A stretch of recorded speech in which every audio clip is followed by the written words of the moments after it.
Good evening, folks. Welcome back to Celtic Fans TV. It's time for reaction to today's big news that Neil Lennon has left Celtic as manager. I'm joined tonight by Chris and Callum to talk over all of the fallout and look ahead to what's next for Celtic. This is a live format. As you know, you can ask your questions in the live chat box below. I'm sure there's going to be a lot of questions tonight. So we'll try and pick out the best ones as we go through. And try and get you guys involved in the conversation as well. Chris, how did you feel when you heard the news this morning officially? I mean, two feelings. One of relief, because this has been months in the making, and it's kind of ironic that the Ross County result that should have resulted in Lennon being relieved of his duties had to happen 5 months after it originally happened. But a sense of relief because it's a huge weight off of all the supporters' shoulders.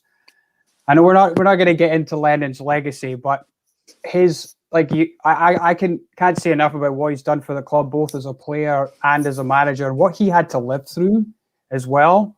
But this was the thing that needed to be done. It should have been done months ago. And the second feeling is, it's a weird one, but now it's like I'm got a feeling of worry as to how the club, because they've mismanaged everything this season, how are they actually going to see out the remainder of the season? And because you've got a new CEO coming in, how are we going to prepare to bring in either a director of football and a coach or a new manager? So those were my two overriding feelings. Relief that this period is over and that we can move on, but also a feeling of fear and kind of worry as to how are we going to right this ship and give back the club to the supporters who are the ones that back it and allow it to be successful. Aye, absolutely. I think the overwhelming emotion for me is just relief. I think that the managerial situation and everyone's agitation for it to change this season has been like a cloud hanging over us. And I'm just relieved that we've finally got something to look forward to in terms of having a new manager next season, because the uncertainty had started to creep in for some people that maybe Neil Lennon could still be here next season, and I don't think that would have been what was best for the club. Callum, again, just sum up your reaction to the news. I mean, it broke last night. We've seen it all in the tabloids. It was reported again through the Sun. That's another way that the club's not communicating right to the fan base. They've done it correctly under Dominic Mackay, appointing him. It came out of nowhere. Nobody had a clue where it was coming from. And it was the right channel to do it. And you felt like, I don't want to say part of the club was making strides to communicate better with us, but it felt a little bit like that. And then they go and do this again. And it's like Desmond has his little pal in there in the Sun, and it just gets leaked out. And how many times have we heard that Eddie Howe's appointed on Thursday and the dads on WhatsApp sending messages? And so part of me was thinking, nah, it's not real. It can't be real. And then obviously the more it grew, arms and legs, and more people like Chris Sutton were commenting on it, it started to really sink in. So now I've had nearly 24 hours to think about it. It's one where I woke up this morning and it felt just like a cloud was lifted. Just personally for me, this whole season has probably been one of the worst in Celtic's history. Not just for the results, but because we've had worse seasons than the results, but due to COVID and we can't get there, and people have been obviously depressed and just upset that they can't do their normal things in life. And Celtic, for a lot of people, is a get-out clause. And the fact that you can't go and do that in a normal world right now with COVID it makes it worse that we were playing so much worse. So it was such a relief when I woke up to finally realise that he's gone. Chris said it, that he should have been gone long ago. I mean, I was wanting him to go in Ferencváros. I first made my debut on Celtic Fans TV, Paul. Celtic v Dunfermline. We won 2-1 in extra time, and I went off my head in that video because I just thought it was shocking. Like, what's happening here? 2-1 to Dunfermline, like an extra time, and that was a part of the signs of what was coming along here. I wanted Neil Lennon to succeed more than anybody. I genuinely did, and people will go on it. People on this channel saying, "Oh, you're not getting behind the team." I mean, I called this out in August, September, October, and barriers were put around Celtic Park, and we were told to stay away. There really should be an apology for the club now, because they've now acted how all of us felt way back in October, and maybe right now we would be in a different position. I don't know. In hindsight, it's a wonderful thing, but this should have been happened a long time ago. But I'm glad it has, and we can now move forward in the right proper channels and the right way forward. And I'm excited about what the future is. Aye, as I said, moving forward is the big thing and looking ahead to next season. But for this season, Chris, John Kennedy is going to take interim charge for these last 8 league games. A lot said today about whether that will be a real change, because obviously John Kennedy and Gavin Strachan have been part of this coaching team that has massively underperformed this season. But how do you feel about John Kennedy taking control in these last 8 games, and do you think we'll see any tangible differences? I don't have any issue with John Kennedy taking control, because other than him or Gavin Strachan, who else would be doing it? I mean, you get to ask Stephen McManus to come up and take over, right, from the reserves. I doubt it. So I don't really see that there was any other logical choice just to steer the ship for those remaining 8 games. As far as changes go, I'm willing to make 2 extremely bold statements. Barkas will be in net on the weekend, and Lee Griffiths will be up front. I guarantee it. And if I'm wrong, so be it. You can radio me, you can TV me, but those changes should be automatic, because with all due respect to Scott Bain, he's not a number 1 goalkeeper. And with all due respect to Ryan Christie, who I don't think has been playing very well of late, he's completely checked out as a Celtic player. Lee Griffiths was left out because of a halftime dispute between him and Lennon, which did surface in some parts of the media as having a halftime spat that players had to get in between him and Lennon. So I fully expect those will be 2 changes we'll see, and Turnbull will be back in his more traditional position in the 10. And I think those are changes that need to be made, because I do not want to see Rangers win the league title on Celtic ground. I was there in 1999 when it last happened, and it was awful. It was an awful experience to have to go through. And that really would be like the final salt in the wound of what's been, the worst season I can remember as a Celtic fan. Not points, not trophies, because we won the Scottish Cup from last year. We completed the quadruple treble. We did 9 in a row leading into this year. That's all great.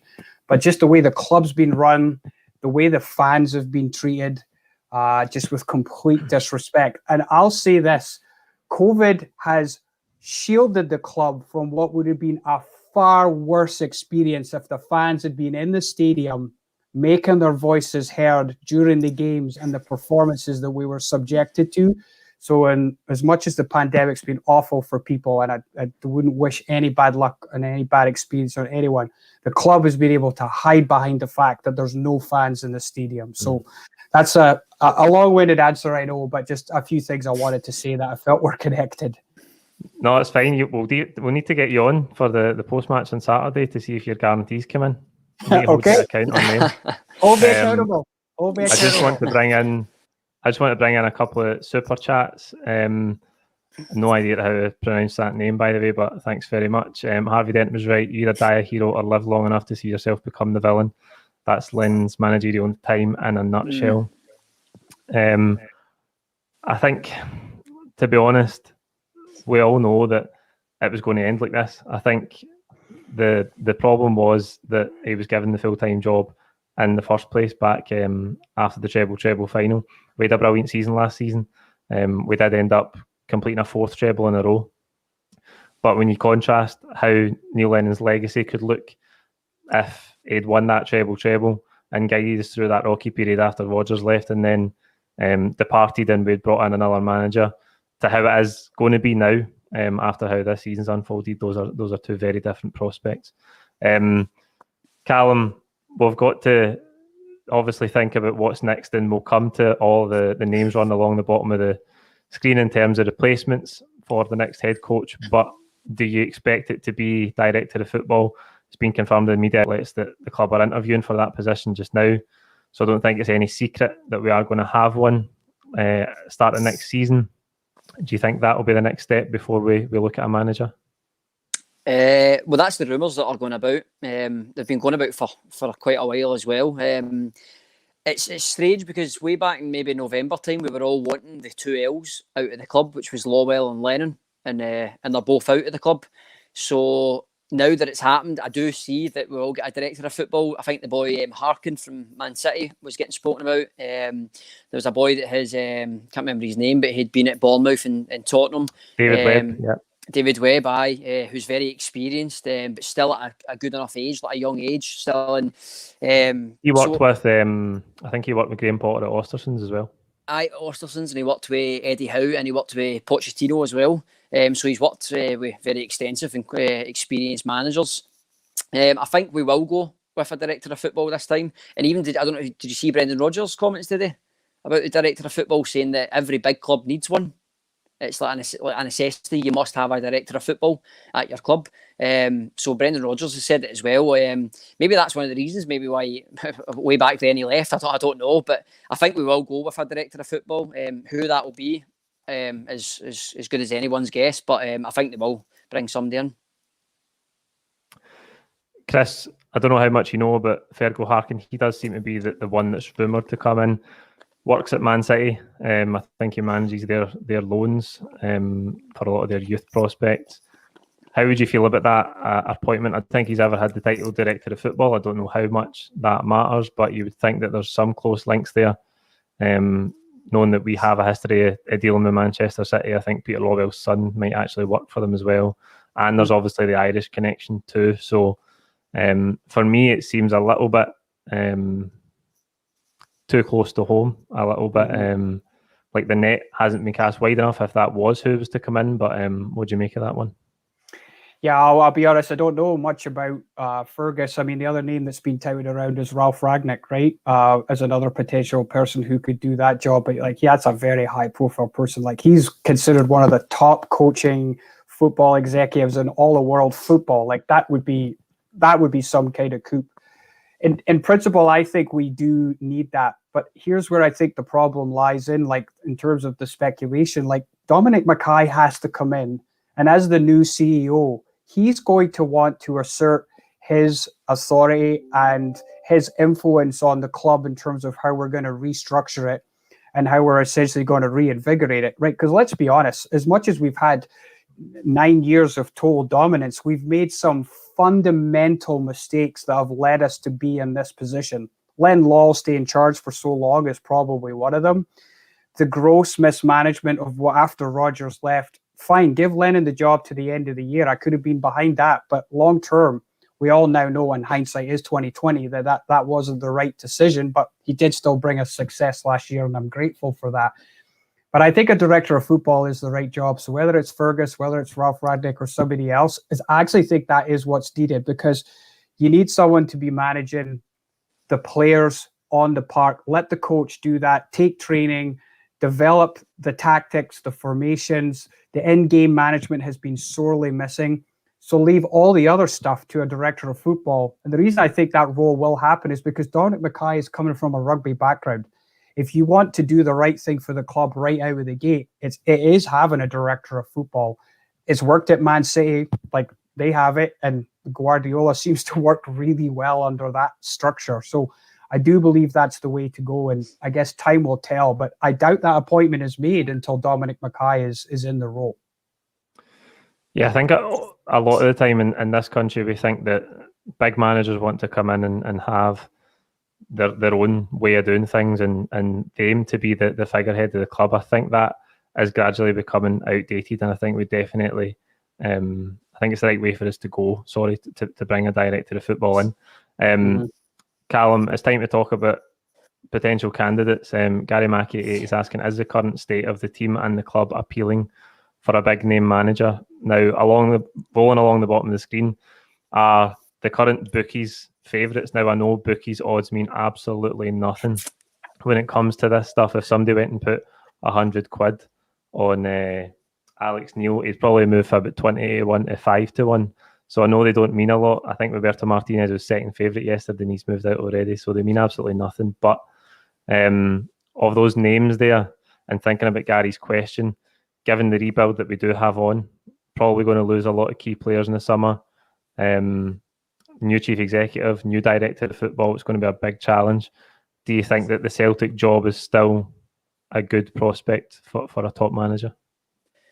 Well, the way I would look at it, right, is I think it's more of an approachable job right now than it was currently 4 weeks ago. That's the way I look at it, because the structure of who let Brendan Rodgers leave? Why did he leave? Didn't leave to go to Leicester. It's brilliant in that. He left because he never got on with Lowell in the end. He never got what he wanted, John McGinn saga, etc.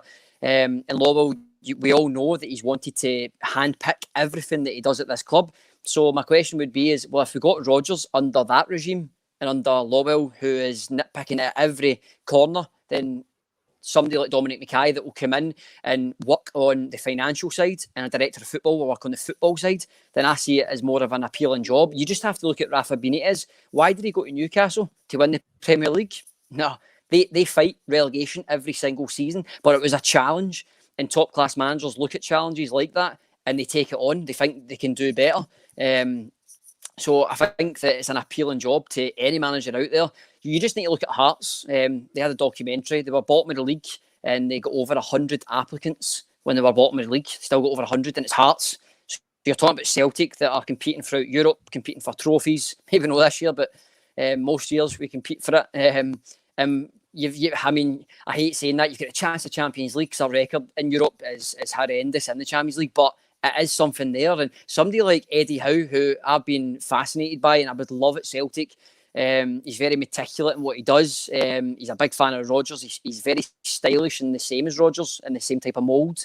He's got a bit of a point to prove in his career as well. That would be my outstanding candidate. It always has been. So for me, I would go down that route. But definitely the question, it's a massive job. It's one of the biggest in Britain. I don't care what anybody wants to turn around and say that the league's not good enough, etc. Celtic are a massive football club, and you just have to look at it across the road. Steven Gerrard took the job there when they were in probably a worse situation than what we are. Do you know what I mean? He had to come in and really take his time and really build. And people might not like the sound of that, but we can attract a high-class manager, I believe, under the new structure, because it's an appealing job. So I think we can get somebody like an Eddie Howe or a Roberto Martinez. Why not? Cast that net far and wide, put it as high as you can go, and see if you don't get the top of the tree, we'll go for the second bit at the top of the tree. Go for somebody else that's maybe not right there. Why not? Why not ask the question? Imagine 10 years' time and Benitez comes out and goes, I wasn't offered the job, but I probably would have took it back then. Ask the question and see where we go. Yeah. I agree. I just want to bring in a question for Thomas Report suggesting Dominic Mackay may arrive early just after talking about the order that things might unfold in. I think the SRU today confirmed that wouldn't be happening. So I don't think he's going to be in the post as chief executive until the 1st of July, I think it is. Chris, when we think about candidates to replace Neil Lennon, I have to draw parallels with the situation when Ronnie Dyler left. Mm-hmm. And it was so bad after losing to Rangers in the Scottish Cup semi-final. The club felt they had to go and get a marquee manager, and they did that in Brendan Rodgers. But I think if you look over the course of Celtic's recent history, we've had 2 blockbuster managerial appointments in Martin O'Neill and Brendan Rodgers. And it might tell you all you need to know that maybe only 4 or 5 years after Ronnie Dyler left and we were in that situation, that we find ourselves in that situation again where we seem to be crying out for a big marquee appointment. Who of the names running along the screen jumps out at you? And if you were in Dermot Desmond's shoes, who would you be phoning to say that you want to manage Celtic? This is in no order of preference, but Roberto Martinez and Sean Maloney are first on my list. Like that to me is a no-brainer, right? You've got Belgium, who have played some of the best football in terms of, international and European football. I think that would be a no-brainer. Why wouldn't you approach Rafa Benitez, a proven manager? Again, a huge name. And I'm fine with Eddie Howe as well. And you know what all 3 things of those people have in common? Take out Sean Maloney, right, as a coach. But if you're approaching those people to take the job, they've got no prior affiliation with Celtic. They're not former players. They're not former managers. They don't really have a direct connection with the club. And I actually think that is what is truly needed. Now, we all know that Martin O'Neill and Brendan Rodgers, so-called Celtic fans growing up, but I don't have an issue with that. But Martin and Kenny spoke about this the other night, and Martin's mentioned it in our private chats. Like, The two biggest periods of dominance this club has had in the last 20 years both coincide with the appointments of big name, pedigree football managers. Brendan Rodgers, but for a slip by Slippy G, wins the Premier League with Liverpool. That's a fact. Like, that goal changed their fortunes. He came to Celtic, he revitalised the club, he overhauled the club in terms of how it's run, how we develop players, the youth development, the way he worked with the players. And Martin O'Neill did the same thing. Now, I would say the fundamental difference between O'Neill and Rodgers was given money, but Martin O'Neill was given real money. Like the money he spent back in 2000, I don't remember us spending that much money in the transfer market since then, and that's 20 years ago. So the club, if they're going to go after a big manager and they're also going to pay someone to be a director of football, you're going to have to be willing to put the money. And there's Nathan Call's comment. You do get what you pay for. You do get what you pay for. That's absolutely spot on. And if we want to overturn our fortunes and get the club, I don't want to dominate domestically. I want to get back on the map in Europe. And it's automatic Champions League qualification with whoever wins the league next season. So that has to be the priority. And it's a tall order.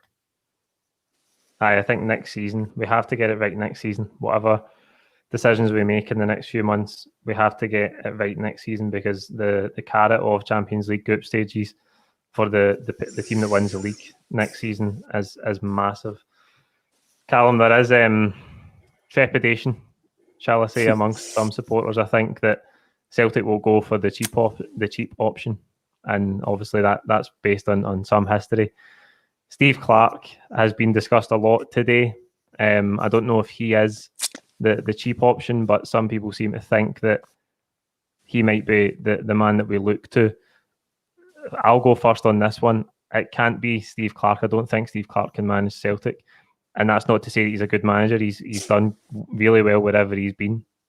But it's in Celtic's DNA to play attacking football. And Steve Clarke has never set up teams like that. Steve Clarke's teams defend first. And you can't be the Celtic manager and set up your team like that. So that allied to the fact that when he was at Kilmarnock, he commented about how much he dislikes the whole West of Scotland sectarianism problem, and that was why he moved to England in the first place. I think it's also a non-starter. Yeah, it's not even going to happen. It won't even get close, because if you look at his track record, he's managed all small clubs in respective leagues. When he's took Scotland, let's be honest, Scotland are a tiny nation and they're not successful. So that's parallel with West Brom, with Kilmarnock. They're all the same.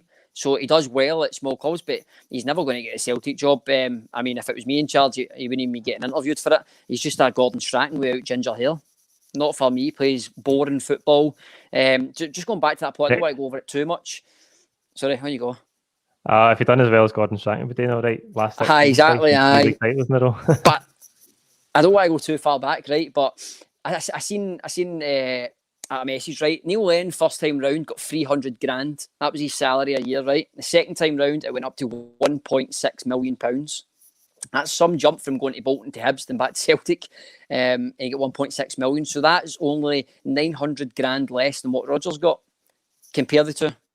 Simply compare the two. And that's what, and that boy, Nathan Cole, I think his name was, that commented there, spot on. You pay for what you get. It is simple in life. That's it. So for me, you look at Laxalt, you look at Duffy, Barkas, El Yunusi, all these players, John Joe Kenny, that's 5 players there. I don't know, but I'm going to guess is easily over 70 grand in wages. So you do that over the year piece, there's your extra 900 grand. Go and get a top-class manager. Now, I'm saying top-class manager. I put my head out there and said Eddie Howe. Eddie Howe, for me, is not a top-class manager. He's not a big name like a Rafa Benitez that's won Champions Leagues. But what he is he's somebody that fits Celtic perfectly, in my opinion. He plays good football. He's proven at a small club with a limited budget. And we say limited budget, he still spent like 200 million at Bournemouth, but that's small in comparison to Manchester City that spend that in one window.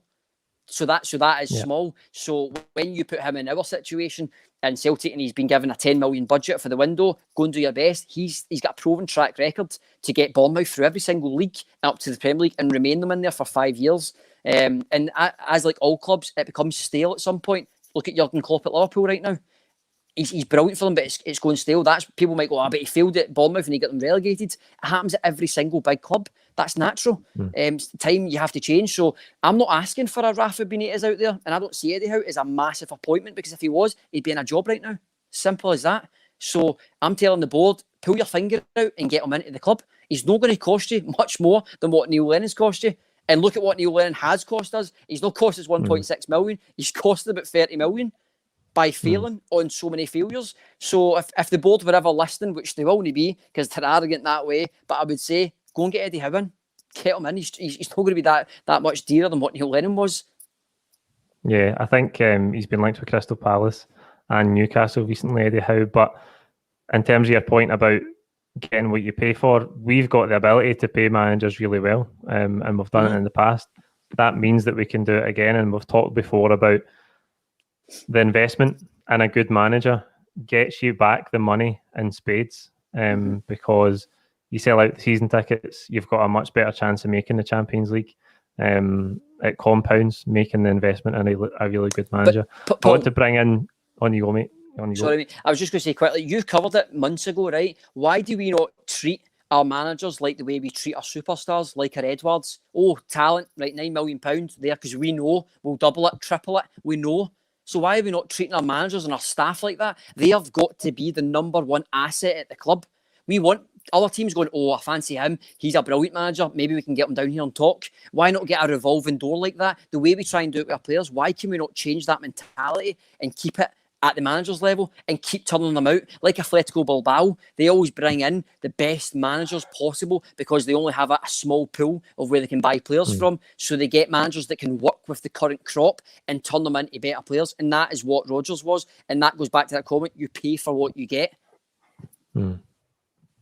I think it's a double-edged sword in some ways with that. I just want to bring in a couple of questions before we move on.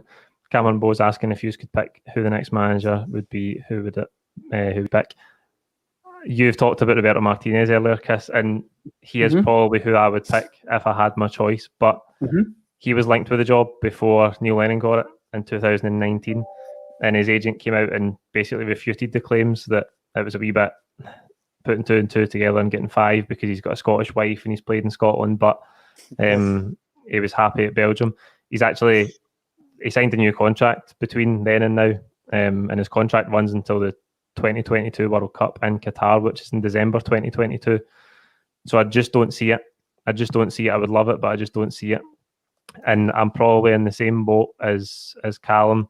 I would take Eddie Howe because I think we need a training ground manager, a modern training ground manager who understands the game, who is ambitious, who has coached at an elite level in the Premier League. And as Callum says, you could be here all night talking about but Bournemouth end up getting relegated, and was there times where he was a wee bit naive, maybe the same way that we were in Europe under Rodgers, but I think he's the correct profile.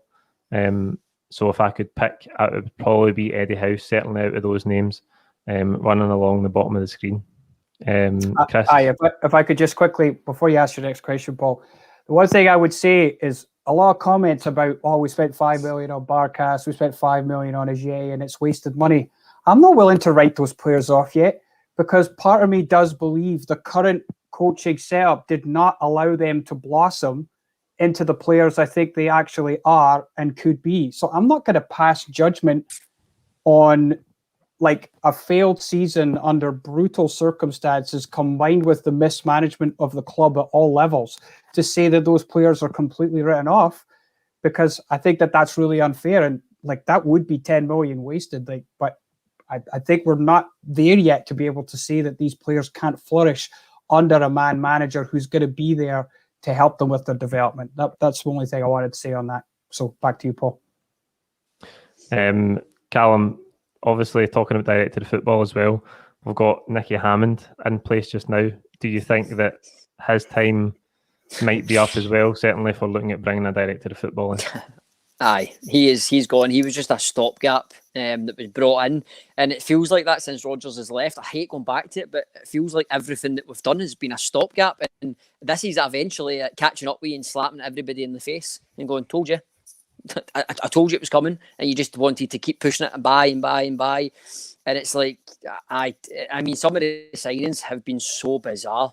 And I don't know, maybe Chris has got a good point there of maybe a different coach gets a different reaction out of the players. That is possibly true. Maybe a more man-managed coach, more modern day coach gets better out of the players. But some of the signings have been dreadful. I mean, El Yunusi's, his stats are good, but he's barely seen any game time under Lennon. Look at Laxalt, you look at John Joe Kerry, Shane Duffy, Barkas, Ayeti. Not one of the players has actually made a good contribution like David Turnbull. Not one stood up like that. So actually, we've invested in a Scottish talent and we've invested all across Europe and the Scottish talent's won. That's been the best talent that we've got is from our own country. So maybe we should look into that a little bit more because taking all these gambles of 5 and 6 million, 3 millions and 2 millions, Bios and Klamalas, that there's so many out there, Mo Bankuras, Ori people, and we're actually getting talent like a Ryan Christie, like a David Turnbull. They're on our doorstep. We just need to look. We need to put the net a little bit wider and give people a bit more of a chance. I think Sorrow will turn out to be a great player, Callum. And then we didn't pay much money for him. He's going to turn out to be a real player. Yeah. I just want to bring a question for Kevin Dale here. Why such a fixation on British managers and coaches? There's a big football world out there.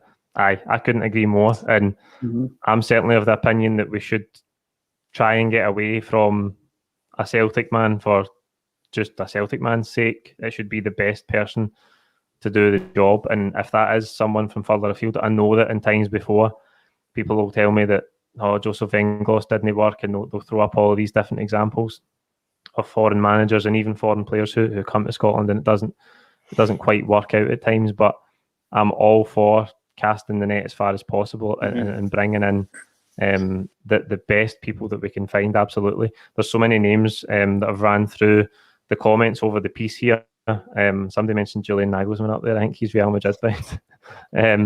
Ralph Rangnick as well.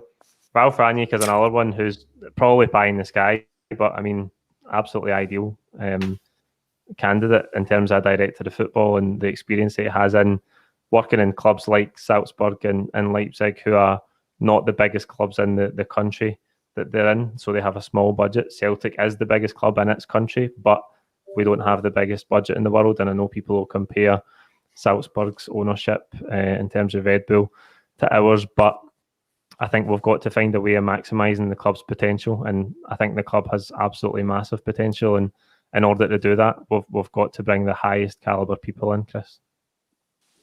Yeah, that's I couldn't disagree with you at all on that, Paul. Like, we have to cast a wide net. I'm open to whoever, but it does need to be a high caliber and somebody with a bit of a proven track record, because the club's about to go over probably the most significant overhaul it's had in 20 years, right? So when Martin O'Neill came in, I think it was about 3 years until Law came in around the 2004 mark, right? So we've been with Law for 17 years. So you've had somebody who's had their DNA all over the club and has had a very particular way of running it. That's all about to change, right? From top to bottom, the club needs a complete overhaul, right?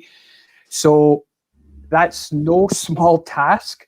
And then you combine that with, if you change the structure of no longer having a manager, where you have a director of football and you have a coach, again, that's big change. And change can go one of two ways. People either embrace it and it works out really quickly and you get immediate benefits like we got from O'Neill and Rodgers, right?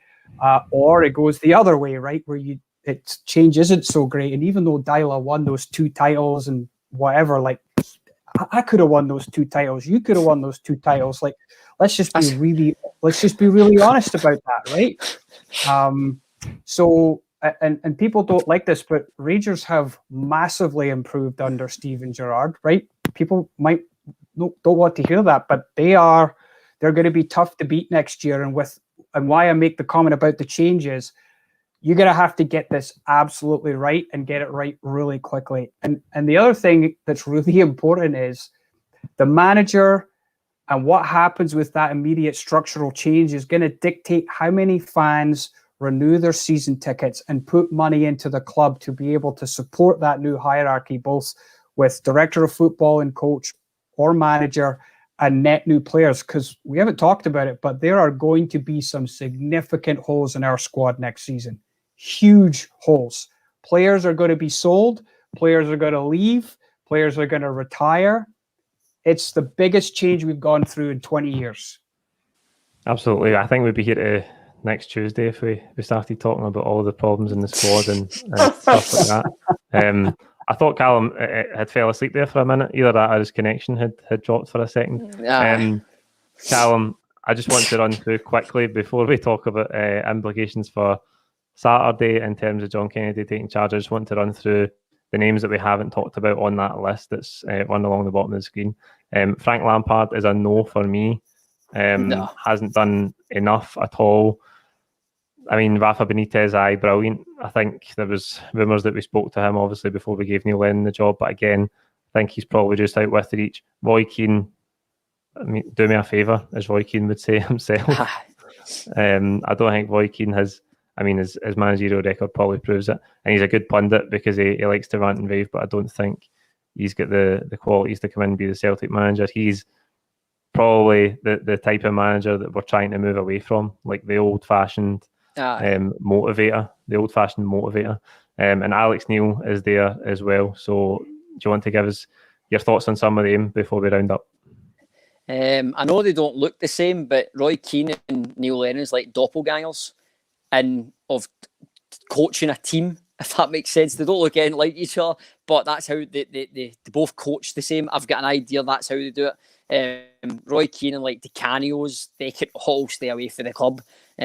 Stay away. The only person that obviously I've said is Eddie Howe. Frank Lampard, no chance. Steve Clark plays dreadful football. Roberto Martinez, of course I would. Rafa Benitez, of course I would as well. And Alex Neil. Nah, Hamilton and Preston is not big enough to go to jump up to Celtic, in my opinion. Maybe that's me being maybe arrogant, but I just don't believe that he's the best candidate out there. And it's not really who I want. It's got to be, they've got to get a list up and put boxes in what they want, and every box has got to be ticked. And that's the best candidate that fits that profile. How many managers will be getting interviewed or getting offered the job in the shower this time? Probably none. So this time you need to properly do your homework, exactly like a big club, function like a big club. Take your time on it. Don't panic. Don't rush. And take your time on who they want to approach. But as I said, for me on that list, there's only one man that I would probably fully get behind, and it's Eddie Howe. Obviously, Rafa Benitez and Martinez are a huge name, of course, I would, but I don't think that's. I think that's a bit pie in the sky. So Eddie Howe, I don't think it's pie in the sky at all. I think he's definitely out there. And also his assistant took the Bournemouth job and then was sacked. So he's out there as well. So you can make a package happen. For me, it's Eddie Howe all day. Yeah, I think before we talk about Saturday, the last bit from me on it is that, and it's been said by many people, we need to set the bar as high as possible. Ask the question, if we can, ask the question to all of these top level guys, and pay them the money if that's what they want. Chris, thinking about Saturday, you've obviously given us your guarantees. I'm not sure if you're picking the team or if John Kennedy's picking it, but do you think that we'll see any changes to the team? Obviously, back to two strikers, maybe a change in goals. Do you think we'll see that? Yeah, definitely. So for those of you who weren't on I gave you just for the record, for those of you who are all asking, I was born in Scotland. I've lived in Canada since 2005. Yes, I have a fucking jumbled accent, but this is what you get, okay? You get what you pay for, Paul. You get what you pay for. We need to play that at the start of every video, I think. Anyway. Maybe you should apply for the job, Chris, because you're Canadian. I know. They might look at that and Canadian, accept it. Right? I might look at my CV and go, this Scottish boy's got it. He's for Rutherglen. He could definitely do it. Anyway. You know the streets. Yeah. I know the streets. It's all good. Know the city, aye. Might get a job as a taxi driver. Right. Anyway, so I think I think the changes we'll see is we'll probably go back to the diamond, and then Griffiths up front was what I said, and Barkas was my other guaranteed change that I felt Kennedy would make going into the weekend. And I just hope that the players who they're never going to come out publicly and say anything other than, we're grateful for what Lennon did for us, blah, blah, blah. We all know there are players in that dressing room that are delighted that they woke up to this news this morning, right? Because they've probably felt like they've either not been given a proper shake or that they haven't been given the type of development and time that they felt they deserved with the way the game is in the modern era. Like a lot of hand-holding. You can't throw football boots at players' heads like Ferguson used to do with David Beckham, right? It just doesn't happen anymore, right? So they are mollycoddled, whether we like it or not. But I think there's no one else that could do the job in terms of the 8 games that we've got left. Let's just hopefully everyone just relaxes, and maybe the team will play a little bit better, which is really all I think we can ask for. And then just see out the season, and then I think we're all going to watch with keen interest over the summer as to what the club does to rebuild. Absolutely. I think the only thing we didn't touch on really is the morale of the players. I think the situation this season will have worn on everybody, and there's no doubt that I talked about this over the course of the bad run that we had. Like at some point, you have taken the manager out, lifts everybody's spirits. Rightly or wrongly, that's what it does. That's why when managers who have had a poor run leave a football club, there's a bounce in results because everyone is reset, they're refreshed, their morale is lifted, and I think, I hope that we see that between now and the end of the season. I know it's only an interim manager, so technically not a new manager bounce, but I do hope that the players who have looked like they've also had a cloud hanging over them this season, I hope that has been lifted from them as well. That is all we've got time for tonight. I want to say thank you to everybody who's watching right now, by the way. We've been over 1,000 for most of this 40-minute stream. That's incredible. Thank you for all the comments, all the super chats as well. Your support is what makes this channel. Like the video, comment with your own thoughts below. Don't forget to subscribe if you haven't already. And we'll see you on Friday for the build-up to Aberdeen. Cheers.